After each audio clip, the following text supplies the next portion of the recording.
മലയാള സിനിമയിൽ പ്രേക്ഷകരെ പൊട്ടിച്ചിരിപ്പിച്ച, കരയിപ്പിച്ച, വില്ലൻ വേഷങ്ങളിലെത്തി അമ്പരപ്പിച്ച, അഭിനയത്തിൽ അസാധാരണ മികവുള്ള പ്രതിഭയാണ് ജഗദീഷ് എന്ന നടൻ.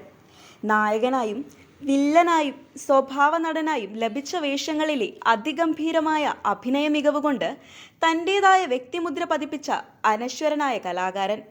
മലയാള സിനിമയിലെ മാറ്റി നിർത്താനാകാത്ത ജനപ്രിയ നായകന് ഇന്ന് 70 തികയുകയാണ്. മിഥുനമാസത്തിലെ തിരുവാതിരയാണ് ജന്മനാൾ. ജന്മദിനമായ 21-ാം തീയതിയും ആഘോഷമൊന്നും ഉണ്ടായിരുന്നില്ല. നാളെയും പ്രത്യേക ആഘോഷങ്ങളൊന്നുമില്ലാതെ തന്നെ ഏറ്റുമാനൂരിലെ സെറ്റിലാകും താരം. തിരുവനന്തപുരത്തെ നെയ്യാറ്റിൻകരയിൽ ജനിച്ച അദ്ദേഹം ഉയർന്ന റാങ്കോടുകൂടി M.Com പാസ്സായതിനു ശേഷം കോളേജിൽ അധ്യാപകനായി ജോലിയിൽ പ്രവേശിക്കുകയായിരുന്നു. അധ്യാപനത്തിൽ നിന്ന് സിനിമയിലേക്ക് എത്തുമ്പോൾ കണിശക്കാരനായ അധ്യാപകരിൽ നിന്ന് പ്രേക്ഷകരെ പൊട്ടിച്ചിരിപ്പിക്കുന്ന നർമ്മകഥാപാത്രങ്ങൾക്ക് ജീവൻ നൽകുന്ന ഒരു അത്ഭുതകരമായ മാറ്റത്തിനാണ് നമ്മൾ സാക്ഷ്യം വഹിച്ചത്. 1984 പുറത്തിറങ്ങിയ മലയാളത്തിലെ ആദ്യത്തെ 3D ചിത്രമായ മൈ ഡിയർ കുട്ടിച്ചാത്തനിൽ ഒരു കഥാപാത്രത്തെ അവതരിപ്പിച്ചുകൊണ്ടാണ് അദ്ദേഹം അഭിനയരംഗത്തെ ഹരിശ്രീ കുറിക്കുന്നത്. അധ്യാപനത്തെയും അതിലുപരി കലയെയും ആത്മാർത്ഥമായി സ്നേഹിക്കുന്ന ജഗദീഷ് ജോലിയെയും അഭിനയത്തെയും സമാന്തരമായി കൊണ്ടുപോയി.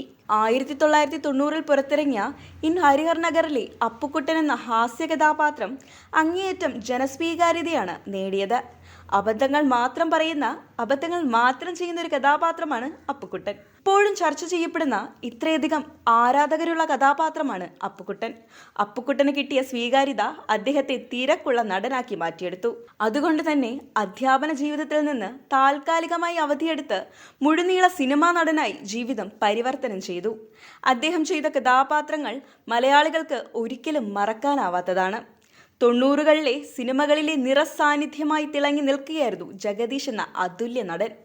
ഹാസ്യ നടനിൽ മാത്രം ഒതുങ്ങി നിൽക്കുന്നതായിരുന്നില്ല അദ്ദേഹത്തിന് ലഭിച്ച കഥാപാത്രങ്ങൾ.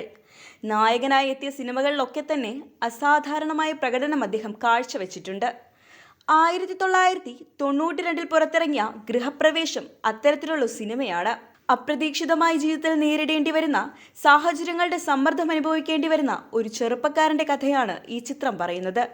സിനിമയിലെ പല ഭാഗത്തും നായകന്റെ നിസ്സഹായത പ്രേക്ഷകർ നെഞ്ചേറ്റിയിട്ടുണ്ട്, ഒപ്പം കരഞ്ഞിട്ടുണ്ട്.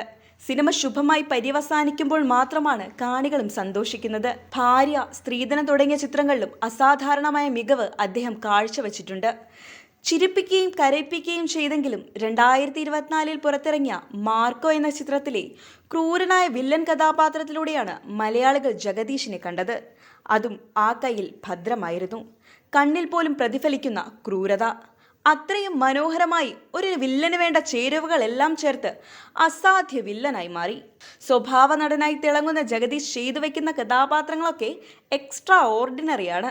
ഏതു കഥാപാത്രത്തെയും അനായാസം കൈകാര്യം ചെയ്യാൻ സഹായിക്കുന്നത് അദ്ദേഹത്തിൻ്റെ ഇത്രയും വർഷത്തെ പരിചയ സമ്പത്താണ്. 400-ലധികം സിനിമകളാണ് അദ്ദേഹം നമുക്ക് വേണ്ടി നൽകിയിരിക്കുന്നത്. എല്ലാം ഒന്നിനൊന്ന് മെച്ചമായവ. ജീവിതത്തിൽ കണിശതയും കലയിൽ നർമ്മവും കൈവിടാതെ ജഗദീഷ് മലയാളത്തിലെ എക്കാലത്തെയും പ്രിയപ്പെട്ട നടനായി തുടരുകയാണ്. ആ വിജയയാത്ര ഇനിയും തുടരട്ടെ. മലയാള സിനിമയുടെ പ്രിയപ്പെട്ട നടന് ജന്മദിനാശംസകൾ.